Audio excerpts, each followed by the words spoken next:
for the boys with the booming system. Top town AC with the cooling system. When he come up in the club, he be blazing up. Got stacks on deck like he's saving up. And he ill, he real, he might got a deal. He pop bottles and he got the right kind of bill. He cold, he dope, he might sell coke. He always in the air, but he never fly couch. He a motherfucking drip, seller or the strip. When he make a drip.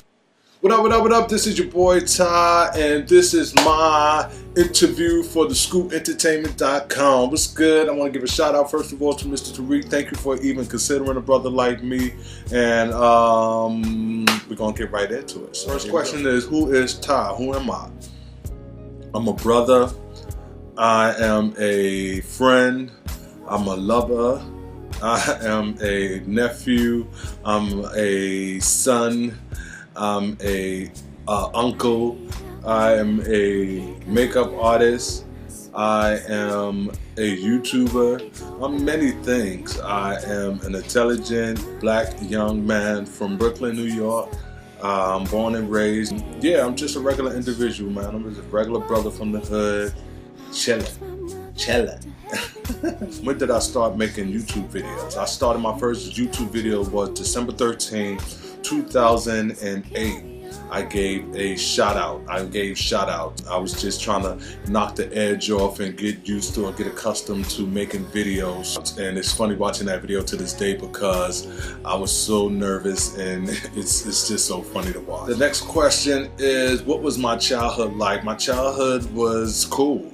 You know, I pretty much grew up. My mother had 10 kids. I was the second child. She had 6 girls, 4 boys. Sadia, me, Shanta, Linda, Shayna, Cabrina, Marcus, Khalid, James, and Natasia. And then on my father's side, I have 3 siblings, Adam, Melvin, and Asia. So, you know, come from definitely a large family. And it was cool. It was definitely my aunts and uncles and extended family, cousins. You know, everything I went through as a child has definitely shaped who I am as a man, and I appreciate it. And you know, my childhood was cool. At what age did I realize I was gay? As far back as I can remember, I have always been called a sissy, a faggot, a punk, light on my toes, from family members, from people in the neighborhood, from friends when we get in arguments, from, you know, it was a stigma that was always attached to me. Before I even knew what being gay was, people was calling me gay. But I pretty much started to realize and, you know, start through friendships and connections and speaking with people. Shout out to Tara from Kingsborough. I started to realize, and I think it was around 14 or 15 when I remember staring in my bathroom mirror and saying, I'm gay. I think I'm gay. I'm gay. And so, yeah, I remember that. So I say about 14, 15 is when I realized that I was gay. Did people's opinions change against you once you came out? And I say yes. Straight up and down, yes. I have friends who were no longer friends, and people who thought I needed, you know, psychiatric help, and you know, people who just didn't talk to me no more because of immature things I've said, you know, and you know, yeah, definitely things, and yeah, people even to this day, people who I haven't seen in a long time, I see and I'm upfront with, and I let them know this is what's up, and they are not with it, and you know, it's whatever. It's whatever. I'm not a disrespectful individual. I respect everyone who respect me, and if you can't deal with it, then you can't deal with it. We just wasn't meant to be in each other's lives. I'm okay with it. So yeah, that's it about that.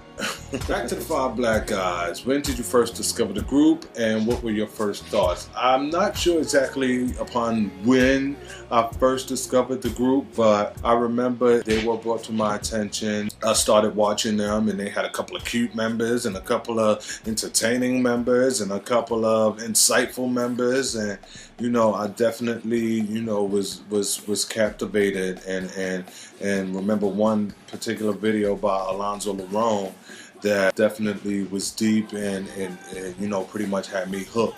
And so my thoughts were that they were intelligent and wacky and drama-filled group of individuals that was definitely given what I wanted to see on YouTube. They had that sort of reality TV aspect going on, so it was definitely interesting to watch, and those were my first thoughts. It was definitely interesting. How did it feel when I was asked to be Mr. Monday? It was definitely, it was nerve-wracking. It was so nerve-wracking. I wondered if I had bitten off more than I could chew. I had to, consult with friends and family members and all of that type of stuff, but it was definitely a decision I'm happy I made. So yeah, how do you feel like you set the tone for the rest of the guys during the week? Oh boy, it's so much pressure. It's so much pressure I felt because I want to be heard. I want to be insightful. I want to be entertaining. I want to be the best. I want to be all that I can be. And my way of thinking is, if I'm going to do the best I can do. And so definitely know that the rest of the guys are intelligent. They are entertaining. Some of them have been doing this longer than I've been doing it, so I know that they have tricks up their sleeve and different editing tools and just different ways and opinions on doing things, and I know that it's going to be hot the rest of the week, so I know I definitely have to step my game up and bring it during the beginning of the week. So yes, I do feel like I have to set the tone for the rest of the week. Do you feel like the previous Mr. Monday set the bar very high for you? Yeah. Do you know him? Mr. Marcus Bellamy, also known as Walking Water. If you don't know, please check out some of his videos. He's hot, he's talented, he's sexy, he can dance, he's insightful, he's all of that, and is like, his videos were definitely, cool and so artistically creative. I swear, between him and I So Love London and Alonzo Larone, I swear, those were some talented brothers, and I knew just coming into the group that I would have to, definitely, I knew I would have to step my game up because I was a rookie when I came into the game. So I knew that, following him, there would be big shoes to fill. So yeah. Previously, I interviewed Sean and Devon, and they quoted you as being Big Papa Bear of the group. Being the oldest, do you feel as though you have high expectations for the other guys? I don't know if they really expect much of me just because I'm older. I definitely feel the love and support that they show me. And although I'm only 34, will be 35 in July of 2011, I'm not the oldest person on YouTube, but I definitely feel like a big brotherhood and a big brothership, and I definitely hope that if I can serve, as a mentor or big papa or whatever the case may be in any way, is definitely a role I would be glad to fill. You guys, what are my views on the current kind of members? Starting with Mr. Tuesday, Devon. I definitely love him. He's cool, he's talented, we vibe on many levels. I miss the connection that we used to have before he moved and things like that. When we met, it was like meeting a brother that I haven't seen in a long time. Boy, he's definitely cool, and I respect his game and his hustle, and the cool peoples.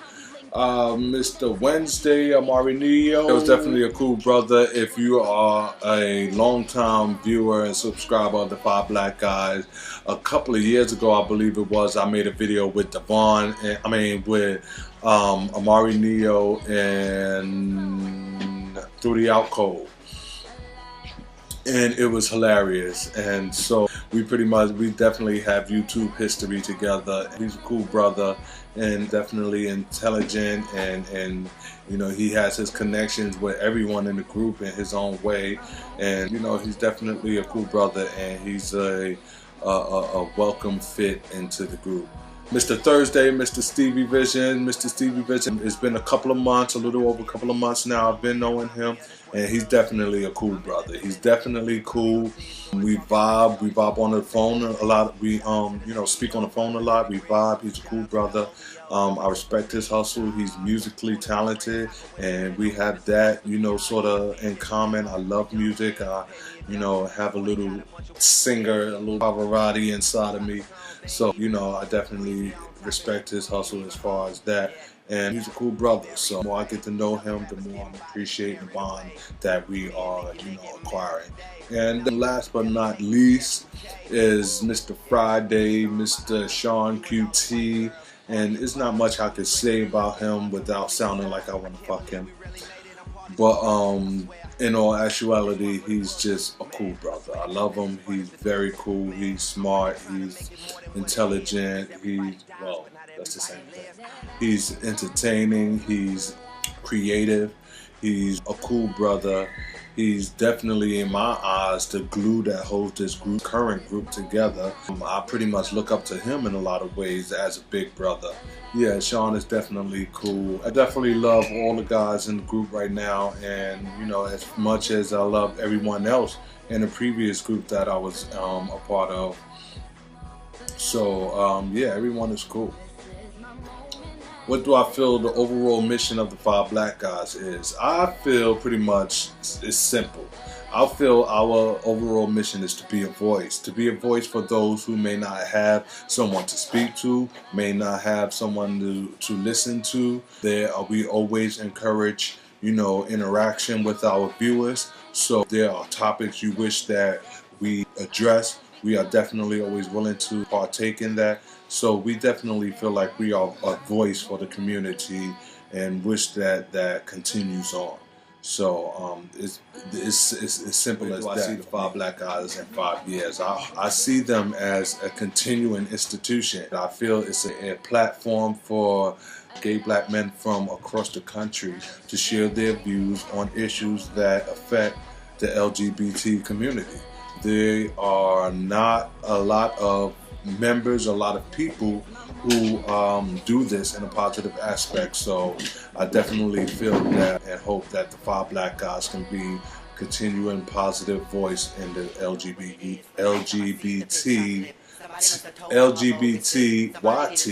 community, YouTube. So what can we look forward to from Ty in the future? Ty's gonna be Ty. I'm gonna give you what happens. I'm going to give you the real. I'm going to be real. I'm going to continue to grow. I'm going to continue to enhance my life, enhance my YouTube experience, and just continue to grow. I'll continue to bring you what I have brought you throughout the years, which is time. So just keep on watching.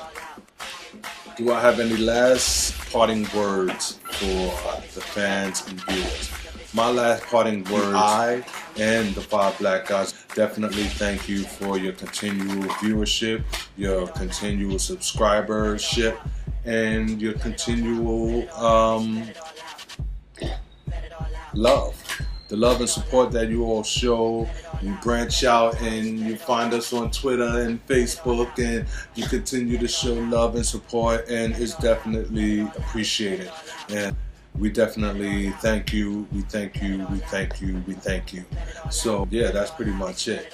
So again, I just want to thank all of you, all the viewers, everyone who watch and subscribe. I want to thank Tyrieak. I want to thank the Scoop Entertainment.com. I want to thank the 5 Black Guys. I want to thank everyone who watched Ty McMuren 5. I want to thank all of you for continuing to watch and show love. And this is your boy Ty, and I am out.